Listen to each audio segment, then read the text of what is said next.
Hello friends, welcome back to our channel Baat Bharat Ki and myself Lakshman Savita.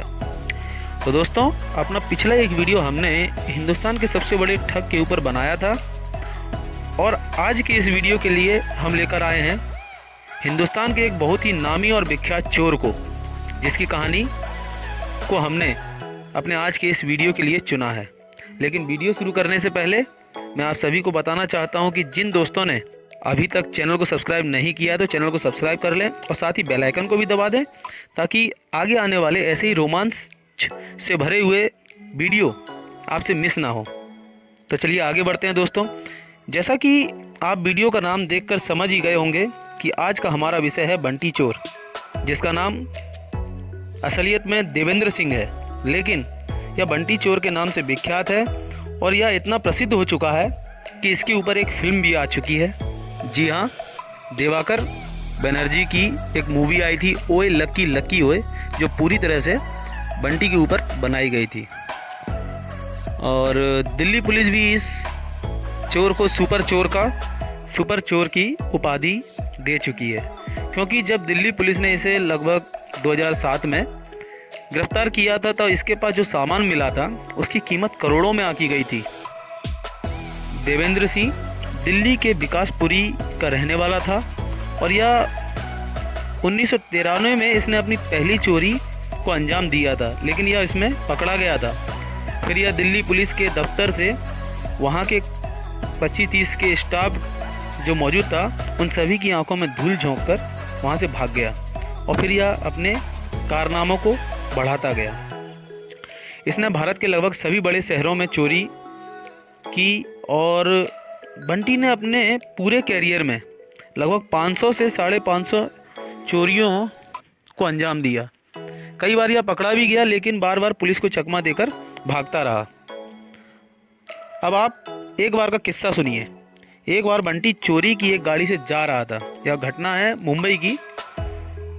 तो जब यह उस गाड़ी से जा रहा था तो उसी समय गाड़ी का नंबर फ्लैश हो जाता है और एक चेक पोस्ट पर पुलिस के 2 कर्मचारी गाड़ी को रोक लेते हैं और बंटी से कहते हैं कि चलो थाने।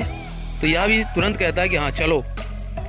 तो तीनों उसी गाड़ी में साथ साथ चल देते हैं। अचानक यह गाड़ी का कोई वायर तोड़ देता है और उन दोनों से कहता है कि गाड़ी स्टार्ट नहीं हो रही है, आप खुद स्टार्ट करके देख लो।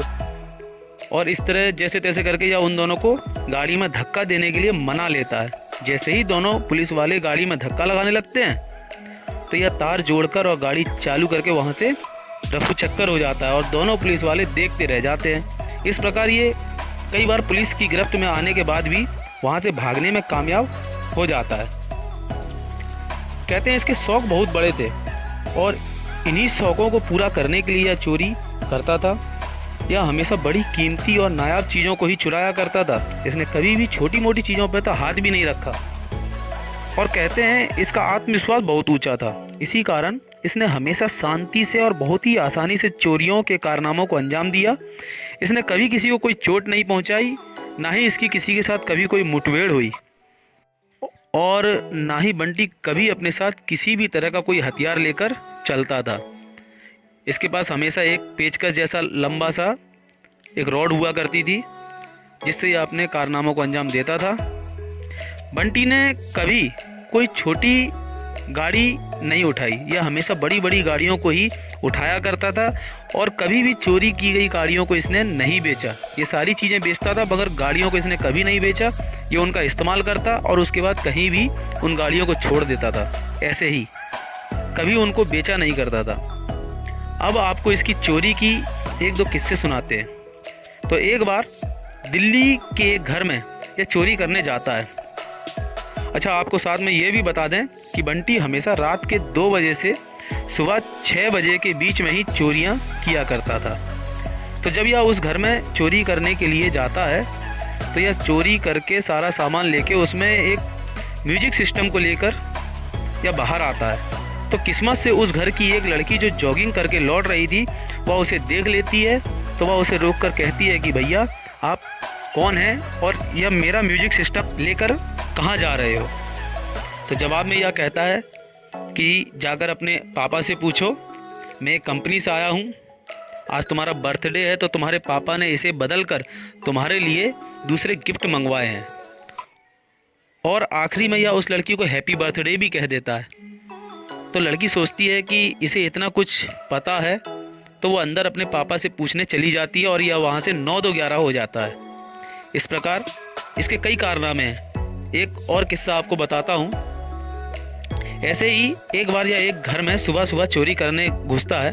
सारी चोरी कर चुका होता है। फिर यह देखता है कि एक कमरे में एक ओल्ड लेडी सोई हुई है। उनके सिरहाने पे कुछ जेवर और घड़ी रखी हुई है। तो जैसे ही यह उस सामान को उठाता है तो वह लेडी उठ जाती है और उसे देखकर उस लेडी को उठा हुआ देखकर यह कहता है, गुड मॉर्निंग मैम, आप कैसी हैं? जब तक वो लेडी कुछ समझती या कुछ जान पाती, यह वहाँ से बाहर आकर भाग जाता है। इस प्रकार की चोरी के कारनामों में यह माहिर था। और इसके विषय में कहते हैं कि इसने अपनी ज़िंदगी का ज़्यादातर समय 5 स्टार होटल में ही गुजारा, जेल के अलावा। और बंटी ने भारत के अलावा नेपाल, श्रीलंका, बांग्लादेश में भी जाकर चोरियों की घटनाएं अंजाम दी। इसकी चोरी के दौरान देखा गया कि लगभग हर घर में कुत्ते हुआ करते थे, तो इसने कुत्तों को काबू करना सीखा। यह इसकी खासियत थी कि इसके पूरे कैरियर में कभी भी किसी भी घर का कोई कुत्ता इसके ऊपर भौंका नहीं, और यह महंगे कुत्तों को भी चुरा लिया करता था। इसके कारनामों को देखकर 2010 में इसे बिग बॉस में भी भाग लेने के लिए बुलाया जाता है। इस प्रकार बंटी बहुत ही ज़्यादा विख्यात हुआ। आखिरी खबर में बंटी की यह है कि 2017 में इसे केरल में 10 साल की सज़ा मिली थी और अब यह जेल में है, केरल में ही। दोस्तों, ये थी सुपर चोर बंटी की कहानी। तो आपको यह कहानी कैसी लगी कमेंट में हमें ज़रूर बताएं। साथ ही वीडियो को लाइक करें और चैनल को सब्सक्राइब करना तो हरगिज़ ना भूलें। Thank you for watching the video.